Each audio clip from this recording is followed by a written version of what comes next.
Welcome to food plot season. On this week's episode, I'm going to be talking about plot screen, where you use it, how you use it, why you use it, when you use it, everything you want to know about plot screen. And it really comes back to the bigger subject of why you want to screen off certain parts of your hunting area. There's a number of reasons why you'd want to do that. First off, in the project I'm going to be working on today, I need to screen an area so that I can sneak out of that spot without the deer that are out in the food plot seeing me leave. Anytime you're hunting a spot where the deer are going to be towards the end of the day, you need to be able to sneak out of there without bumping into those deer. Because every time you bump them or alert them, they're going to be a little bit harder to hunt in that area in the future. Another reason you would want to use something like plot screen is to actually screen the deer from being seen by somebody from the outside. Whether it's in a neighborhood or near a road or something like that, the deer are going to feel a lot more pressured or a lot more vulnerable if they know that they're visible. As long as they're screened off, they can't see us. I guess they assume that we can't see them. They feel a lot more comfortable. A lot of times they'll come out before daylight or before the end of daylight in those types of areas rather than waiting until nighttime to come out. An additional reason would be to create funnels. We've used these types of cover types before in order to create like a travel corridor from one block of cover to another block of cover. The deer like to orient themselves to something when they travel, whether it's a brushy fence line, maybe it's a draw or a swale that runs through a field, anything in the terrain or in the cover that gives them just that little extra sense of security. They're going to orient to that when they're traveling.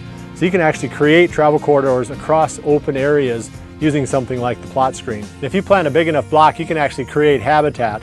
And that's probably going to be the lowest priority reason why you would plant this. But if you think about it, you've got some super thick cover that grows tall so that people can't see in. It creates a sense of security for the deer. So in areas with very limited habitat, you can actually create cover, whether it's sanctuary cover or bedding cover, using something like the plot screen. Okay, so now a little bit more detail about today's project. I've got to plant a strip along the edge of this field. It's an area that has a lot of activity around it with the deer towards the end of the legal shooting time. So that makes it really challenging to get out of there without bumping any of them when I'm done hunting.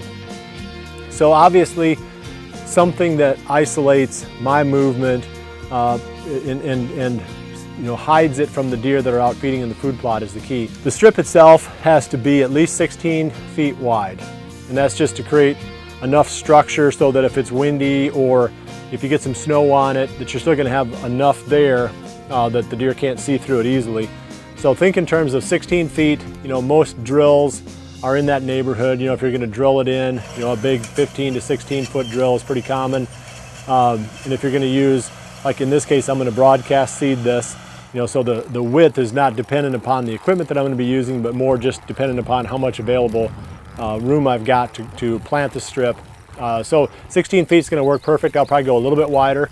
I'm probably going to be between 20 and 25 feet roughly. And you also want to make sure that you don't plant this too heavy. That's one mistake that people make, especially when they're broadcast seeding it, because they feel like, if a little bit is good, then a lot must be better. But that's not the way it works.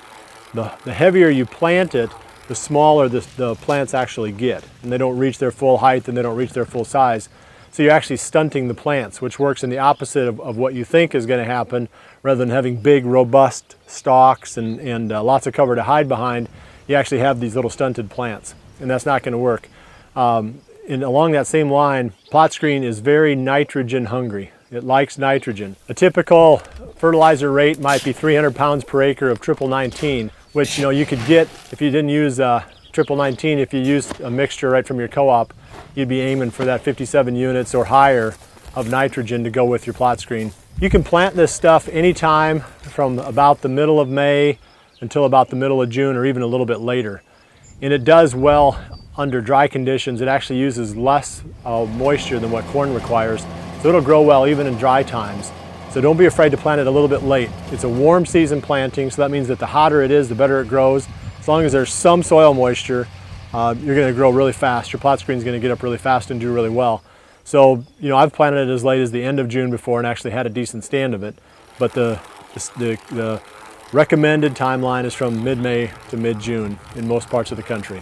Okay, my first step in today's project is to spray this area that I'm going to plant. And you never want to go into a spot without at least cleaning it up in some way. Normally it's still best to spray it with Roundup like I'm going to do today, and just go ahead and get everything killed off, and then when you go in to till it, you get a lot nicer, a lot cleaner seed bed. So spray it first, wait a few days, and then I'm going to come back and I'm going to spread my fertilizer. I want to spread my fertilizer before I till it, because nitrogen is real volatile, and if you spread it on top of the ground after you've tilled, waiting for the rains to incorporate it, a lot of times the nitrogen itself will just evaporate up into the air and you won't have much to work with. So you want to go ahead and spread the nitrogen, spread your fertilizer, then till it in. And then in this case I'm going to be broadcast seeding. So I've got one of those bag broadcasters that hangs over my shoulder, and I just walk along and crank and spread the seed out. So go ahead and get that done ahead of the rains.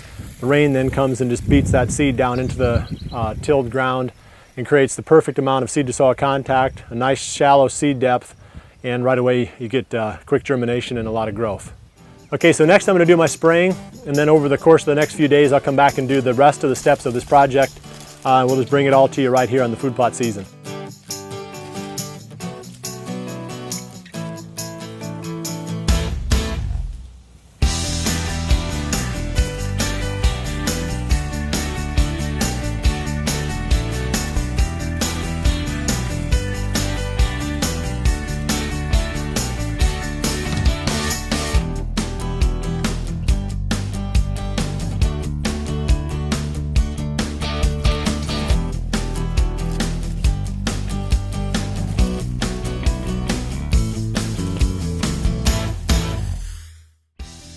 Well, that's it for part one of the episode on plot screens. I'm going to come back again in a week and talk a little bit more about the specifics of doing the actual work. Talked a lot today about why it's important and some of the hunting strategy aspects of having a screen like this. Talking about screening your entry and exit routes, creating travel routes for the deer, creating security cover, some important stuff if you're a deer hunter. So next week I'll wrap up this topic of screening, and we'll cover a couple of more additional food plot related topics on that episode. Well, I appreciate you joining me this week. We'll see you right back here again in another week for the next episode of the food plot season.